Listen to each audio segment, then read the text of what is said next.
우리를 위하여 여우 곧 포도원을 허는 작은 여우를 잡으라. 우리의 포도원에 꽃이 피었음이라. 아멘.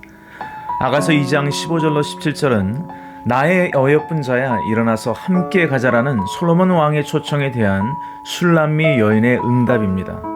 이것은 예수님의 초청에 대한 교회의 반응, 성도의 반응을 상징하죠.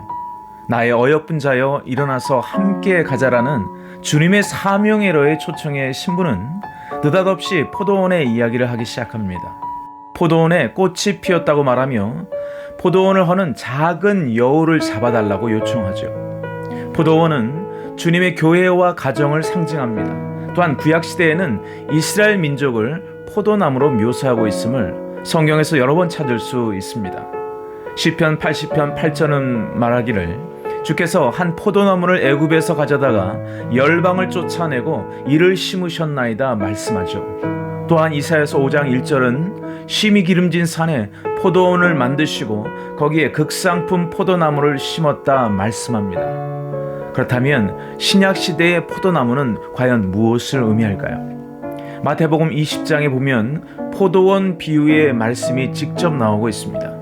그런데 교회를 가리켜 신령한 포도원으로 비유합니다. 요한복음 15장 1절 이하는 또한 성도들을 포도나무 가지에 비유함을 볼 수 있습니다. 중요한 것은 비유 자체를 뛰어넘어 포도나무를 심는 그 목적이 무엇인가 라는 데 있습니다.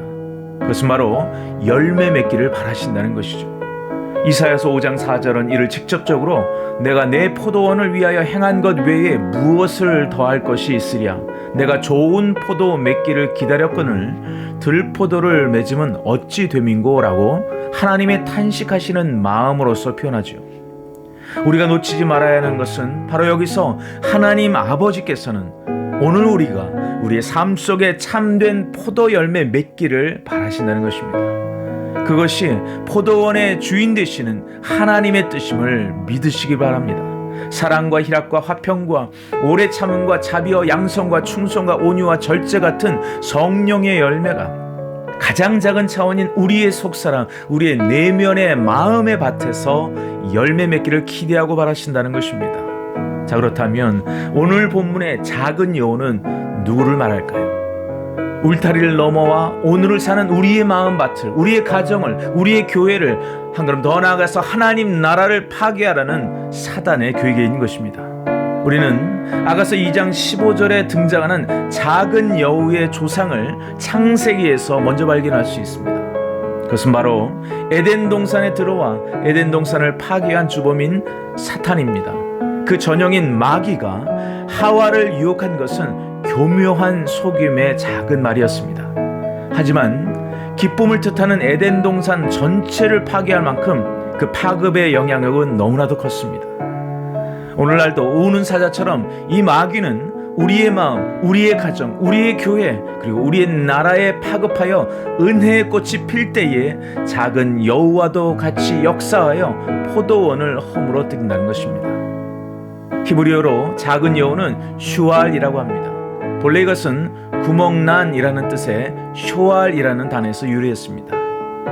팔레스타인 전역에 펼쳐있는 야행성 잡식 동물로서 여우는 우리 몸 안에 숨어있는 육신적인 본질적 욕망과 육체의 소욕들을 비유하기도 하죠. 주님은 바로 이 작은 여우가 우리를 구멍내는 큰 폐해이기에 반드시 여우를 잡으라고 엄하게 경고하신 것입니다. 자, 그렇다면 오늘날 이 작은 여우와 같이 역사하는 마귀의 괴계는 과연 무엇이 있을까요? 첫째는 마귀는 여우와 같이 우리를 의심의 구멍에 빠지게 만듭니다. 원래 동물 가운데 여우보다 의심 많은 짐승이 없습니다. 의심의 작은 여우가 우리 심령 속에 들어오기만 하면 신앙을 의심하게 만드는 것이죠. 하나님을 신뢰하지 못하게 합니다. 그래서 이 의심의 작은 여우가 포도원을 해뜨려뜨리는 결과는 교회 공동체를 서서히 무너뜨리고 평화롭던 가정을 파괴시킵니다. 왜냐하면 남편도 의심하고 아내도 의심하고 자녀들은 부모를 불신하고 부모들은 자녀에 대한 기대를 의심하게 만들기 때문인 것이죠. 왜 출애굽한 이스라엘 백성이 적과 꿀이 흐르는 가나안 땅에 들어가지 못하고 광야에서 죽게 되었던 걸까요? 민수기 14장 11절은 말씀하길 여호와께서 모세에게 이렇게 말씀합니다. 이 백성이 어느 때까지 나를 멸시하겠느냐? 내가 그들 중에 모든 이적을 행한 것을 생각지 아니하고 어느 때까지 나를 믿지 않겠느냐? 말씀하십니다. 작은 여우는 우리의 마음 밭인 포도원의 작은 밭에 포도 열매를 망가뜨리고 오히려 의심의 구멍을 만들어서 계속해서 빠지게 만드는 것입니다. 사랑하는 성도 여러분, 히브리서 11장 6절을 말씀합니다.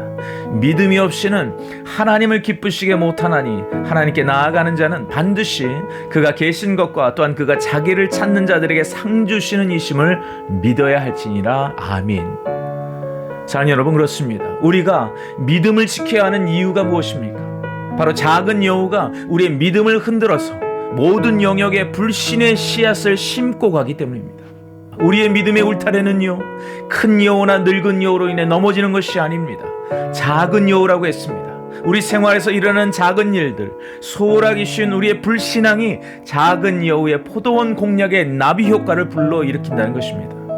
주를 향한 신뢰와 확신, 바로 그것이 작은 여우들이 들어오지 못하도록 하는 우리의 굳건한 울타리가 되는 것을 믿으시기 바랍니다. 둘째는 작은 여우의 또 다른 습성이 있습니다. 뒤돌아보기를 좋아한다는 것이죠. 많은 동물이 있지만 희한하게 여우는 사냥꾼들이 몰려올 때도 앞만 보고 도망치지 않는다고 합니다. 한두 걸음 달리다가 뒤돌아보기를 반복하고 또 반복한다고 하죠. 우리 안에 작은 여우가 뿌린 안 좋은 씨앗이 무엇입니까? 우리로 하여금 자주 뒤를 돌아보게 만든다는 것입니다. 빌립보서 3장 21절에 보면 오직 내가 그리스도 예수께 잡힌 바 된 그것을 잡으려고 쫓아가노라. 오직 한 일, 즉 뒤에 있는 것은 잊어버리고 앞에 있는 것을 잡으려고 표대를 향하여 쫓아가노라 고백합니다. 누가복음 9장 62절에서 주님께서는 예수께서 이르시되 손에 쟁기를 잡고 뒤를 돌아보는 자는 하나님의 나라에 합당하지 아니하리라 하시니라 라고 말씀하셨습니다. 쟁기질을 하다가 뒤를 돌아볼 경우 나타나는 현상은 무엇입니까? 밭을 지그재그로 갈 수밖에 없게 된다는 것입니다. 출애굽한 이스라엘 백성들이 광야에서 무엇을 생각했습니까? 밤낮으로 애굽의 생활을 그리워했습니다.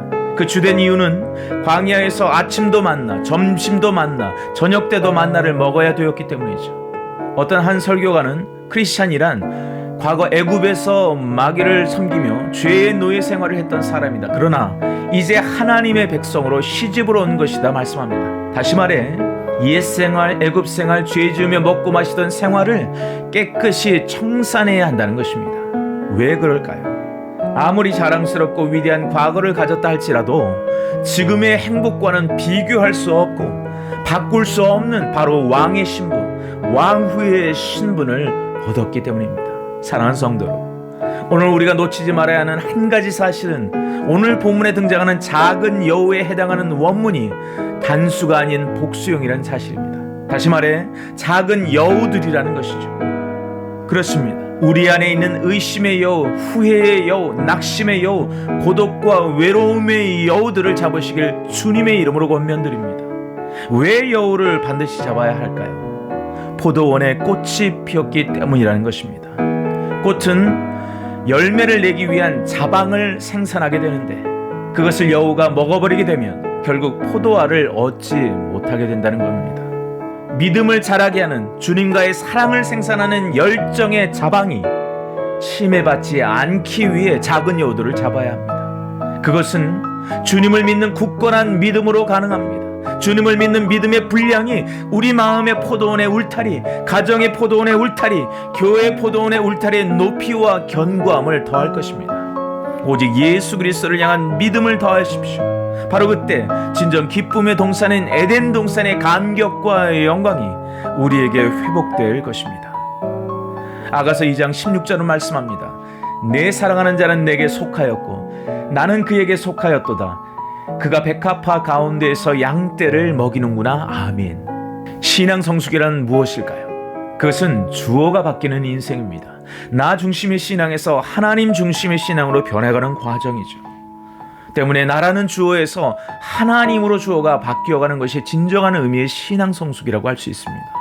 술라미 여인은 아직은 일어나서 함께 가자란 이전의 주님의 초청 앞에 즉각적으로 100% 예스라는 온전한 반응을 내어 보이지는 못합니다. 내 안의 문제, 내 안의 기쁨의 단계에서 해결해야 될 어떤 문제 해결로 나아가는 것이죠.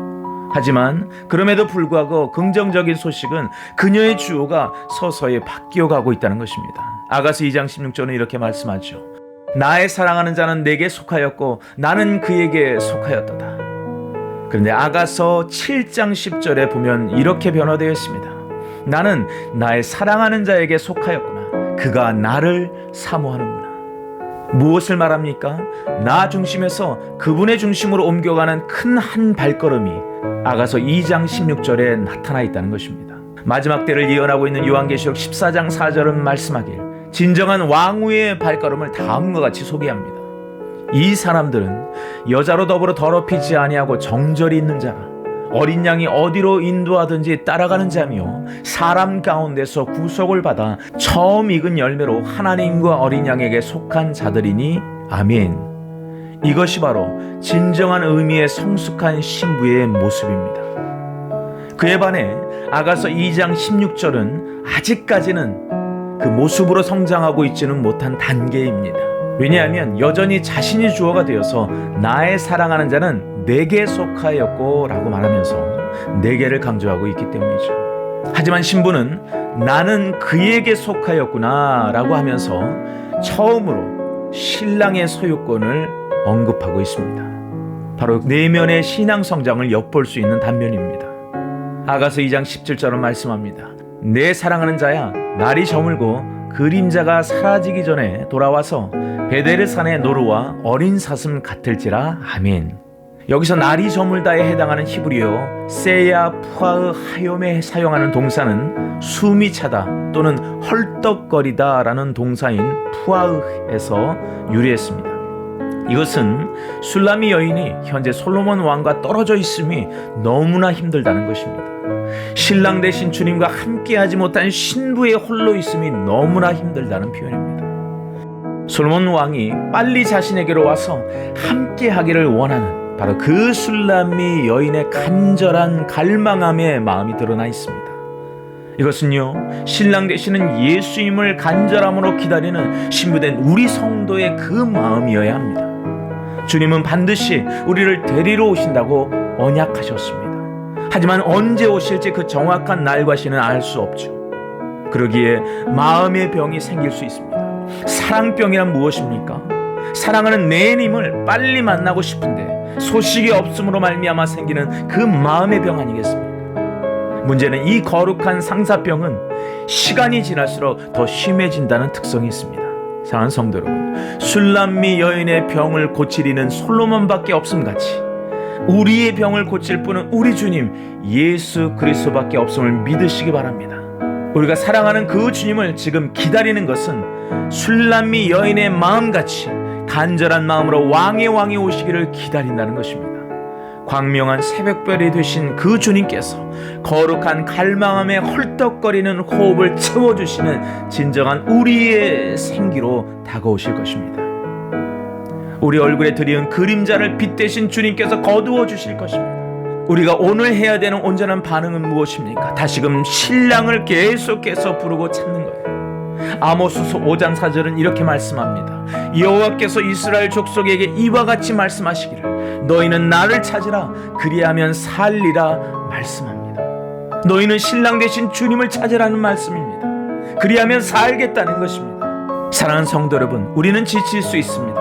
하지만 그 지침에 세상을 바라보다 스며드는 걱정과 근심의 작은 여우가 아니라 주님의 다시 오심을 기다리는 갈망함 때문에, 그 갈망함 때문에 숨이 차는 거룩한 상사평이 여러분에게 임하시길 주님의 이름으로 축복합니다. 술람미 여인이 마지막 왜 솔로몬 왕을 가리켜 베데르 산의 노루와 어린 사슴 같다라고 말씀했을까요? 베데르의 원뜻은 분리입니다. 술람미 여인은 솔로몬과 떨어져 있는 이 시간으로 인해 마음이 두 조각 난 것처럼 너무 아프다는 것입니다. 그래서 베데르는 자신의 마음이 쪼개져서 솔로몬과 떨어져 있는 술람미 여인의 마음이 그토록 아프다라는 것을 표현하는 하나의 상징적 매개체입니다. 이것은 얼마나 진정한 신부된 술람미 여인이 솔로몬 왕을 절절히 사랑하였는지를 엿볼 수 있는 단어입니다. 과연 그렇다면 오늘을 살아가는 저와 여러분, 우리들은 이러한 사랑을 하고 있는 것일까요? 말씀이 능력이 됨을 믿을진데 이 말씀이 우리 마음 가운데 절절한 베드로와 같은 쪼개진 마음, 신랑을 갈망하는 절절한 마음의 생명력이 충만히 부음받으시기를 간절히 축원드립니다. 이 갈라진 마음은요, 신랑 대신 주님이 찾아와서 그 마음 감싸주시는 방법밖에 없습니다. 오늘 우리가 해야 하는 믿음의 첫삽이 무엇입니까? 오직 신랑 대신 주님을 그래서 바라보면서 하루속히 우리를 데리러 오실 수 있도록 준비하고 기다리는 단장인 것입니다.